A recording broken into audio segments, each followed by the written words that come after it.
All right, today we're going to talk about how to make a vase. It's a very simple idea. You've made cylinders before, you've made bowls before. Now we're going to talk about making a vase. You center the clay as you do everywhere else. It's going to be the same thickness on a cylinder, about 1/4 inch on the bottom. What I'm going to do is I take my hand, make sure it's good and centered.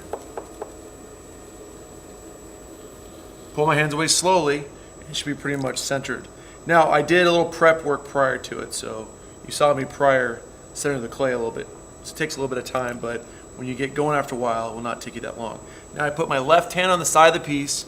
I place my right hand, 2 fingers, I'm going to push down in towards the middle. I try to brace my hand, my right hand against my left, try to keep it close to center as possible. Once I've gone on down, I stop the wheel. Use my needle tool here, check the depth. Should be about that thickness right there. What the thickness should be. About 1/4 inch. Now once I have that, I'm able to start throwing again. Now I take my left hand, make my right hand into a claw, and I'm going to kind of scoop it and pull it open. I try to make sure I keep it parallel, pulling towards the wheel. I don't want to pull up or down. I want to keep it nice and parallel. Once I've done that and got my opening, I'll take my sponge and go ahead and smooth the inside of the piece. It kind of flattens out the clay, gets it nice and smooth on the bottom, and also gives me a nice place to begin to pull up from. If I don't have a smooth bottom, I'm going to have a lot of problems trying to get that piece to kind of grow or get bigger. And also it could crack. And also give me an illusion of what the weight really is. And I have that all smoothed out and I'm ready to start pulling up. Now what I do is I take my right hand, I put it over the front of the piece like this.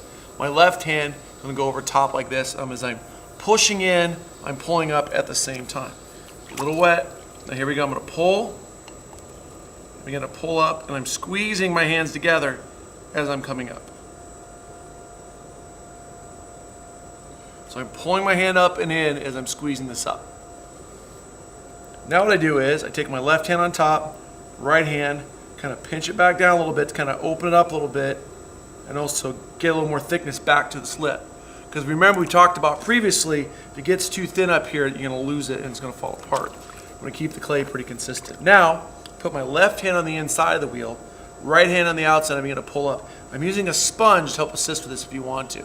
You don't have to use a sponge if you don't want to. But it kind of helps out a little bit when you're doing this. For me it does. I push in hard here at the side. See, I got that nice piece of clay pushing against my fingers here.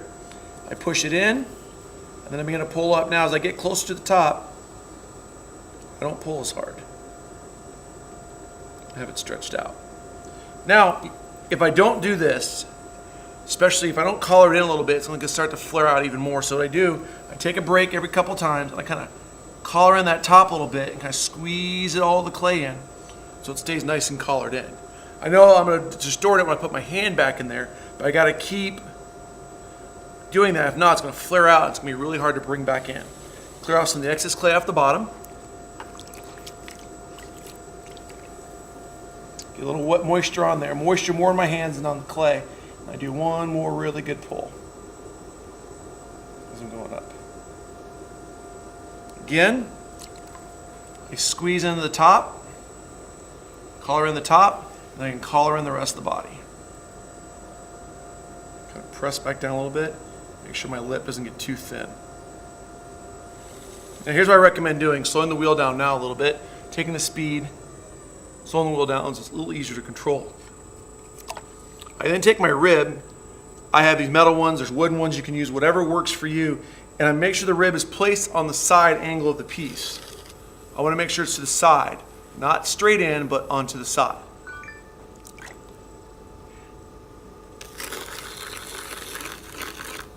All right, then I'm going to pull up the piece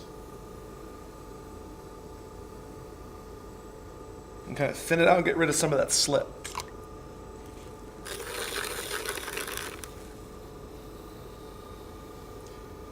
I'm not really pressing very hard, I'm kind of compressing the whole entire thing of clay together. And again, I'm very carefully collar in the top. See, I just took it in my hands and kind of squeezed it in, always on the lip of the piece. Never like down here because it'll make it flop out. Always want to compress. Now when I take it down there, I can kind of really compress the whole piece in. All right? Now I have the start of my piece. Now I have a cylinder. I can finish up a cylinder seen before, but I'm going to make this into a vase shape. So I'm going to try to balloon out this body in here, and then make the neck kind of go a little bit and then flare back out. And it's really simple.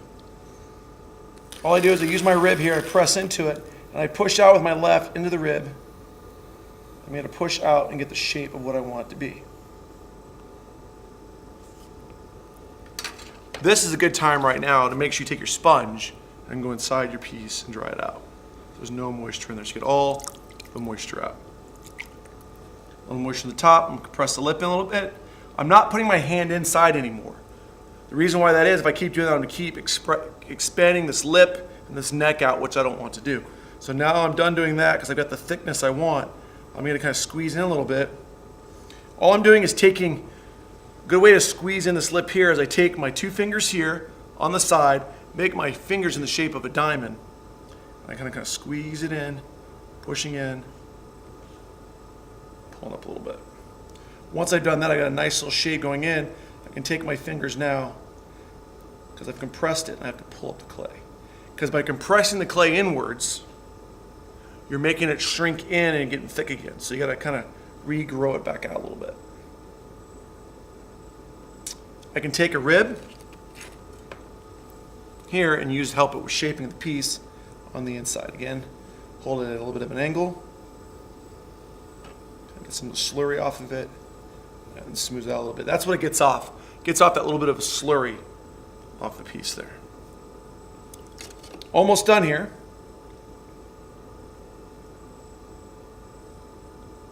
Now I have my lip kind of made. I can leave it like this. I can flare it out. I can do various different things to it. It's up to you. One thing I like to do with a lot of my stuff when I'm throwing is I'll give a little bit of a lip design there.